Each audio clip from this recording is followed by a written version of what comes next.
I know everyone thinks that they have the best mom and dad in the world, but I really did. My life couldn't have been any more perfect. I was 10 years old and I had been happy my whole life, but all that stopped one day, the day my world came crashing down, and it was all Mom's fault. But before I go on, make sure you like and subscribe and hit that notification bell so you don't miss out on any more crazy stories. I guess you could say I was one of the luckiest girls in the world. My dad was one of the kindest, most generous, loving guys in the world, and Mom was just as nice. Dad owned an orphanage and looked after hundreds of children. He cared for them all as if they were his own children. Everyone said what a good guy he was. He helped out in our community too, fundraising and basically just doing whatever he could to make everyone's lives better. We lived in a big house in the countryside with a huge garden. All my school friends loved coming to our house. We had a swimming pool and a tennis court.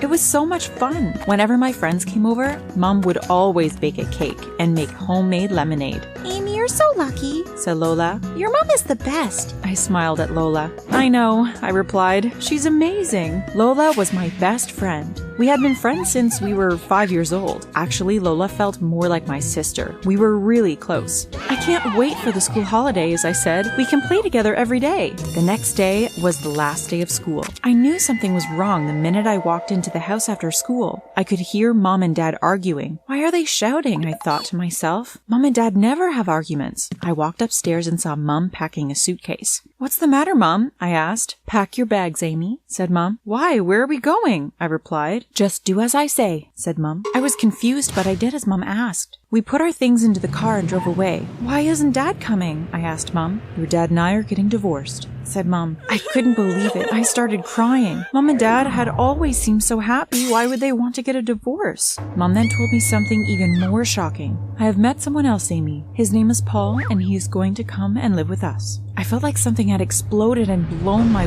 world into pieces. Surely this couldn't be happening, but sadly it was. We pulled up in front of a small house in the middle of town. It was nothing like our wonderful house in the countryside. There was no pool and definitely no tennis court. I didn't want to live here. This is our new home, said Mom. We went inside the house and Mom showed me my bedroom. I hated it. I didn't want to live in the town. I wanted to be in the country where all my friends were. But what about Lola? I asked Mom, my lip quivering as I spoke. I wanted to play with Lola during the holidays. You will still see Lola, replied Mom. You will live with me during the week and stay with your dad on the weekends. So that was my new life. I loved it when I was with Dad on the weekends. I could pretend that my life was just the same as before. Lola would come over and we would swim and play. The only thing missing was Mom's baking and homemade lemonade. What's Paul like? Asked Lola one Sunday morning as we laid sunbathing. He's okay, I guess, I replied. Not as nice as Dad, though. When Dad dropped me back to Mom's house that evening, I was so upset. I said goodbye to Dad and went into the house. I ran straight upstairs to my room. No way I was going to spend the evening watching television with Mom and Paul. I hated them both. Mom had ruined my life when she cheated on Dad.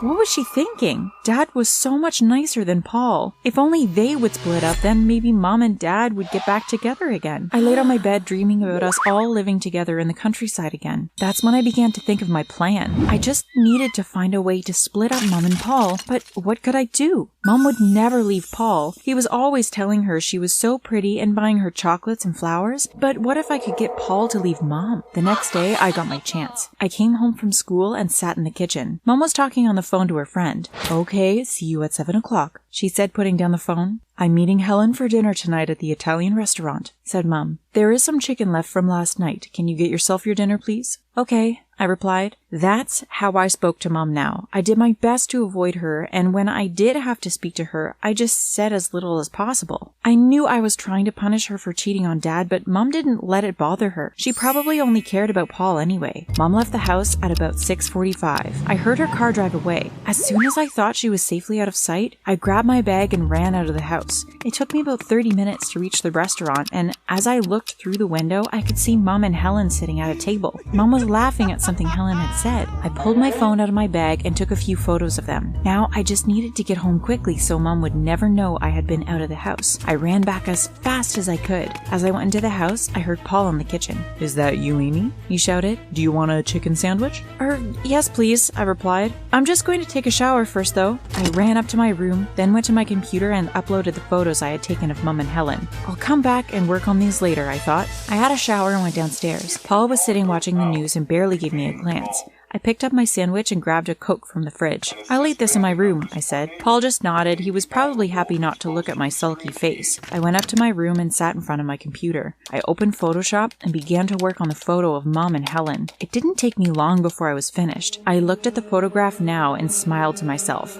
Perfect! I had managed to Photoshop a good-looking man into the place where Helen had been sitting, and it made it look as though Mom was kissing him. Now all I had to do was make sure Paul saw the photo. I heard the door open and Mom came into the house. "Hi, darling," said Paul. "Did you have fun with Helen?" "Yes, we had a lovely time," said Mom. "We're planning to meet up again next week." The next morning, I woke up really early. I had set my alarm because I needed to get up before Mom and Paul woke up. I ran downstairs and looked around the kitchen for Paul's car keys. Eventually, I saw them on the table. I grabbed them and went out to the car. I put the photo on the passenger seat and locked the car door. I rushed back inside and put the keys back where I had found them. I could hear Mom's alarm clock ringing. I jumped back into bed and pretended I was asleep. I heard Paul shout goodbye as he left to go to work. I smiled at myself. I wonder how long it would be before he saw the photograph. Well, I didn't have to wait very long to find out. I went downstairs and saw Mom sitting at the kitchen table. She was holding her phone and crying. As I walked into the kitchen, she looked up at me and sobbed. "Paul is finished with me. He thinks I've been cheating on him. I would never do that. Why would he think that?" When I saw my mom crying, I couldn't help but feel sorry for her. "It's all because of me," I finally told her. I admitted to photoshopping the photo of her and Helen. "Why would you do that?" asked Mom. "Why would you try to ruin my relationship?" "Because you cheated on Dad," I said. "He's a good, kind man and you betrayed him." Mom just looked at me sadly.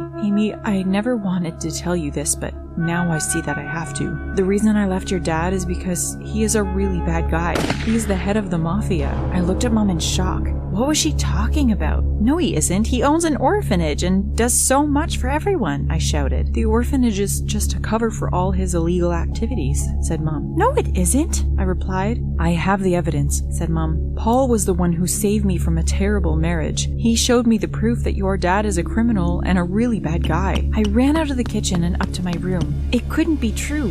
My dad would never be involved in anything illegal. He was an honest man who did everything for everyone. I decided I was going to do my own investigation. I would never believe it unless I saw the proof myself. The first thing I needed to do was to follow Dad to see what he got up to.